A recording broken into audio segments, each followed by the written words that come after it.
Nandito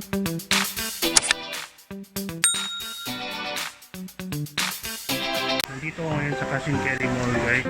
Makatapos ko lang mag-grocery. Magluluto tayo mamaya ng pork giniling, okay?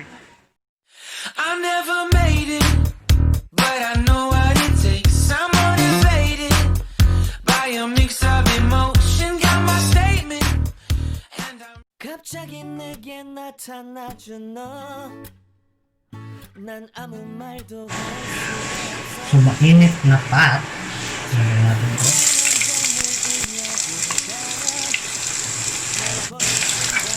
So, medium heat lang siya, guys. Mga exact 3 minutes. Ilagay na natin yung baboy na 700 grams.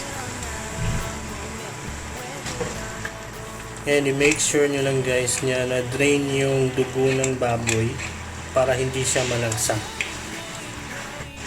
Ayan, haluin mabuti. Remember, medium heat lang ha.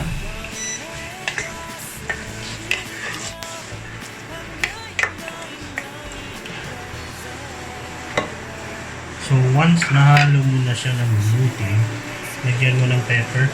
Ganito ako guys, basta when nag-simmer ako ng pork, nilalagyan ko ng black pepper. Tansahin nyo lang gaano karami yung pepper na ilagay.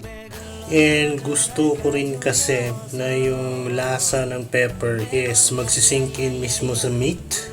And it will give na masarap na aroma sa end process ng dish na to. Okay. Yan na, nahalo na. So, sa dito the part.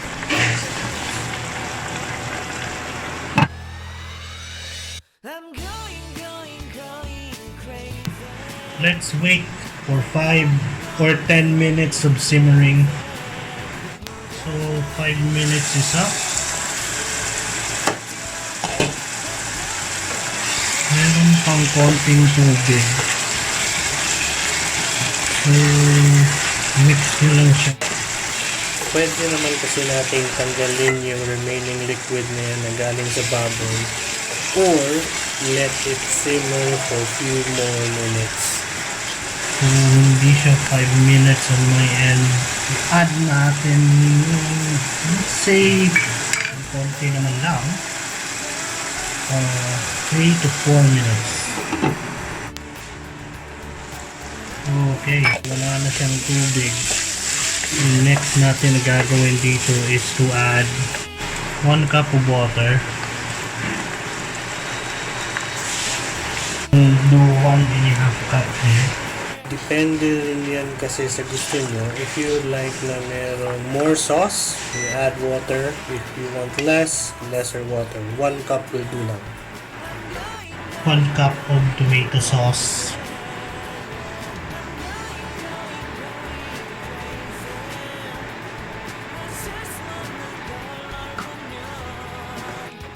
I-mix nyo lang ng mabuti yung sauce sa meat.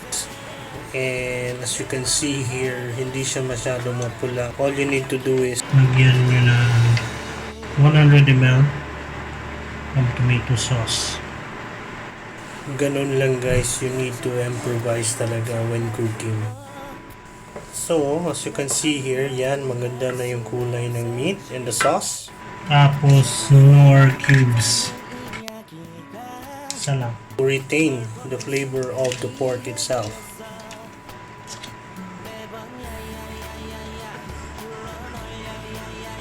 So, from here, simmer natin ng 20 minutes.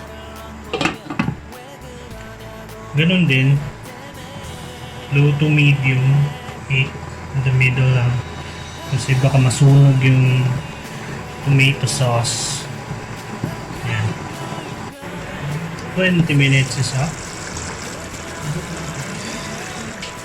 Yan, parang almost ready na. Sa dito na part, you need to stir yung baboy and the tomato sa baba na maigi para making sure walang sunog. Okay? Just to make sure, tikman natin. Rule number 1 of cooking is dapat talagang tikman natin siya. Kasi for example, may kulang, pwede nating dagdagan. And kung susobra siya, i-adjust na lang natin. Pwede na. Masarap na siya guys. Making sure, lagyan ng iodized salt. Yan. Konti lang. From here, i-add na natin yung carrots. For me lang guys sa dito na part ng pinaka-crucial kasi mag-a-add tayo ng vegetable. Alam nyo naman kung ano yung lasa ng vegetable. So, dapat yung ingredients natin balance siya as much as possible. Simmer nyo ng 10 to 12 minutes. And we're almost done talaga. I'm so excited na. 10 minutes is up. Check natin. I-stir lang natin konti. Let's see kung luto na yung carrot and potato. So far so good guys. So ayan na, tapos na. Ayan. Lagyan lang natin ng egg. Ayan na siya. Ayos, diba?